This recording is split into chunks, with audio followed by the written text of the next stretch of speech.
बिस्मिल्लाहिर्रहमानिर्रहीम। अस्सलाम वालेकुम दोस्तों, अल्लाह ताला की रहमत करम और शुक्र के साथ आज की वीडियो करते हैं आज। तो दोस्तों आज की इस वीडियो में मैं आपको सिखाने जा रहा हूँ, अगर आप PTCL की इस तरह की ईओ चार्ज यूज़ कर रहे हैं तो आप इसका रिमेनिंग बैलेंस किस तरह चेक कर सकते हैं।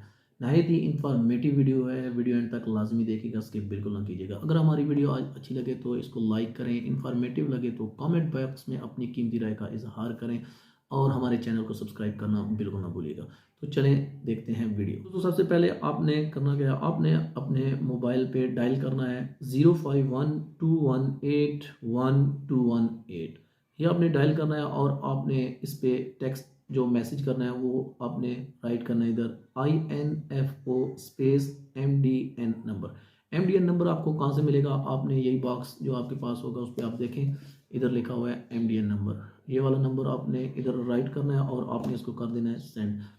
चंद सेकंड आपने इंतज़ार करना है, उसके बाद आपके मोबाइल के ऊपर एक कंफर्मेशन मैसेज आ जाएगा, तो आपको पता चल जाएगा कि आपका रिमेनिंग बैलेंस कितना है। तो दोस्तों एंड में आपको एक बात समझाता जाऊँ, आपने ये जो मैसेज करना है आपने उस नंबर से करना है जब आपने ये ईवो चार्ज आपने ख़रीदी है, तो उस वक्त आपने एक नंबर लिखवाया होगा, उस नंबर से करना है। अगर आपके पास वो नंबर नहीं भी है तो आप दूसरा नंबर हेल्पलाइन पे कॉल करके रजिस्टर करा सकते हैं, प्रॉब्लम नहीं है कोई भी। तो उम्मीद करते हैं आज की इन्फॉर्मेटिव वीडियो आपको अच्छी लगी होगी। मज़ीद इस तरह की इन्फॉर्मेटिव वीडियो हासिल करने के लिए हमारे चैनल को सब्सक्राइब ज़रूर करें।